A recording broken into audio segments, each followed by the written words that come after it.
வணக்கம் மக்களே. யூகேல இருந்து நீங்க என்னைக்காவது யோசிச்சிருக்கீங்களா? இந்தியால பிறக்கிற குழந்தைய இந்தியன்னு சொல்றோம், பிரிட்டன்ல பிறக்கிற குழந்தைய பிரிட்டிஷ்னு சொல்றோம், அமெரிக்கால பிறக்கிற குழந்தைய அமெரிக்கன்னு சொல்றோம். இன்னும் எந்த நாடுகள்ல எந்த குழந்தை பிறகுதோ அதுக்கான சிட்டிசன்ஷிப் அப்படி கரெக்டா கிடைச்சிரும். ஆனா அதுவே அதோ தெரியுதே வானம், அந்த வானத்துல அதாவது பறந்துட்டு இருக்க விமானத்துல பிறக்கிற குழந்தைக்கு எந்த நாட்டோட சிட்டிசன்ஷிப் கிடைக்கும்னு நீங்க யோசிச்சிருக்கீங்களா? 2 நாடுகளுக்கு நடுவுல வானத்துல ஒரு குழந்தை பிறக்குது அப்படின்னா அதுக்கு எந்த நாட்டோட குடியுரிமை கிடைக்கும்? அப்கோர்ஸ் 36,000 அடி உயரத்துல தான் அந்த குழந்தை பிறக்குது. அதாவது ஏர்லைன்ஸ் பொறுத்தளவு 27 வாரங்கள் வரைக்கும் கர்ப்பிணி பெண்கள் 27 வாரங்களுக்கு அப்புறம் அவங்க அனுமதிக்க மாட்டாங்க டிராவல் பண்றதுக்கு. ஒருவேளை ஒரு சில ஏர்லைன்ஸ் மெடிக்கல் சர்டிபிகேட் ப்ராப்பரா இருக்கு அப்படின்னா 40 வாரங்கள் வரைக்கும் அவங்கள டிராவல் பண்றதுக்கு அந்த பிளைட்ல அனுமதிப்பாங்க.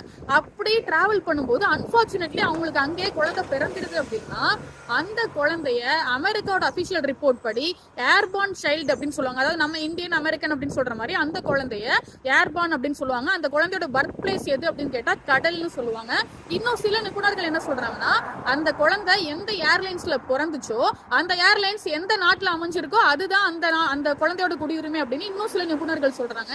அதெல்லாம் விட ஒரு செமையான ட்விஸ்ட் என்ன அப்படின்னா, ஒரு செமையான இன்ட்ரெஸ்டிங் விஷயம் என்ன அப்படின்னா, அந்த குழந்தை எந்த ஏர்லைன்ஸ்ல பிறந்துச்சோ, எந்த ஏர்லைன்ஸோட பிளைட்ல பிறந்துச்சோ அது 21 வயசு வரைக்கும் அந்த ஏர்லைன்ஸ்ல ஃப்ரீயாவே டிராவல் பண்ணிக்கலாம்.